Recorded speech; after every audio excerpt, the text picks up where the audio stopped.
Party उनको जानबूझकर, ताकि नीतीश कुमार को जितना जलील करना हो किया जा सके, उसमें सुधाकर जी भी लगे हुए हैं और दूसरे लोग भी, आरजेडी के और भी कई लोग बोलते रहते हैं। और सीधे नीतीश कुमार जी को जो व्यक्ति बेशर्मी और भिखमंगा कह सकता है, और उसके बाद भी पार्टी कोई कार्रवाई नहीं कर रही है। पार्टी ने कहा उस वक्त, जब हम लोग भी सवाल उठाए थे, कि हमने उनसे सो कॉज नोटिस उनको जारी किया है, पूछ रहे हैं, जवाब देंगे, कैसा जवाब देते हैं फिर कार्रवाई करें। क्या हुआ उसका?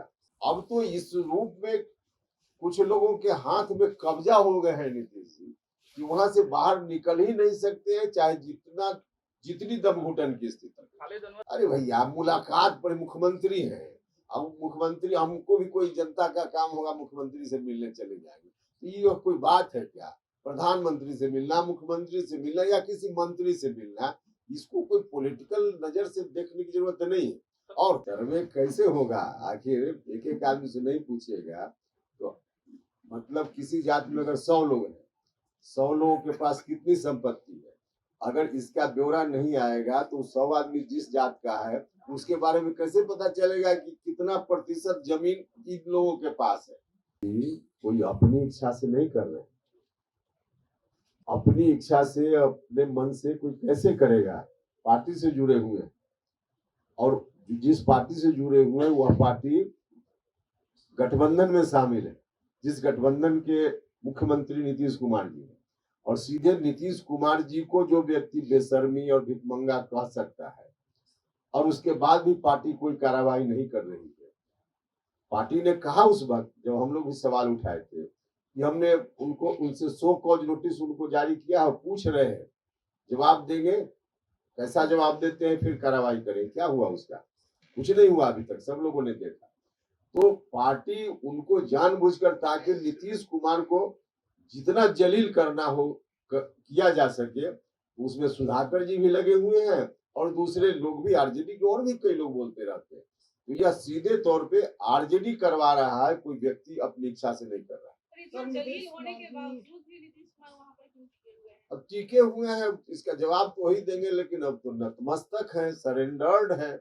अब नतमस्तक हैं, अब किस रूप में इस स्थिति को भी बर्दाश्त कर रहे हैं, अब तो उनका मामला है। लेकिन घुटन तो हम तो बार बार कह रहे कि कुल मिला जुला कर नीतीश जी घुटन की स्थिति में, तो खुद ही उन्होंने जो निर्णय लिया है, उस निर्णय का परिणाम तो उनको भुगतना है, जो भुगत रहे हैं। आप उस पार्टी में पहले से थे, साथ में थे, तो आपको तो पता होगा कि आखिर मजबूर क्यों हो रहे हैं? नहीं, मजबूर क्यों हो रहा है इसके बारे में तो कई बार हमने कहा भी है। एक तो जो लोग भी उनके आसपास है, नीतीश जी ने स्वयं कहा कि इन लोगों के कहने से हम आरजेडी के साथ हो गए।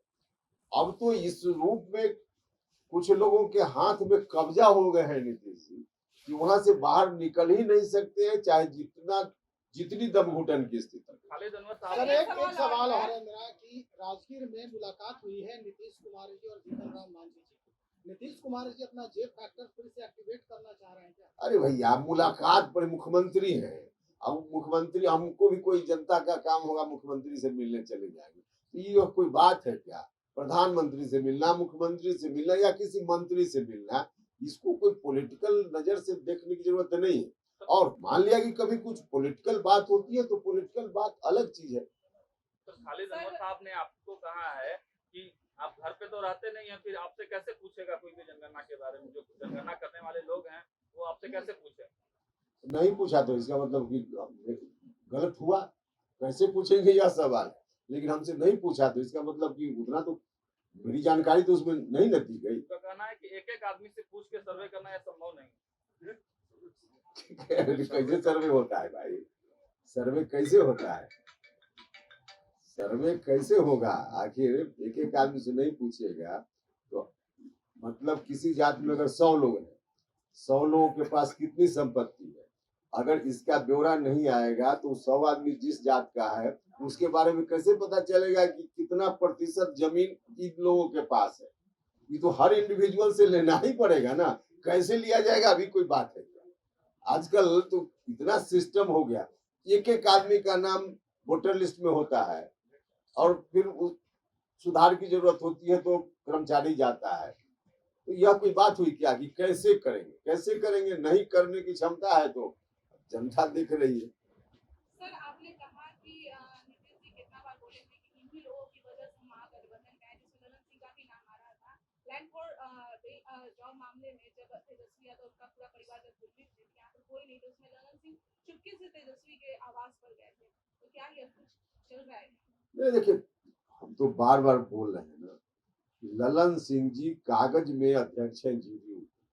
अब नीतीश कुमार जी के नहीं है ललन सिंह जी, अब सीधे तौर पे तेजस्वी यादव के हैं ललन जी। जो कुछ भी ललन जी कर रहे हैं आरजेडी के लिए कर रहे हैं, अब जेडीयू कहीं नहीं है उनके दिमाग में।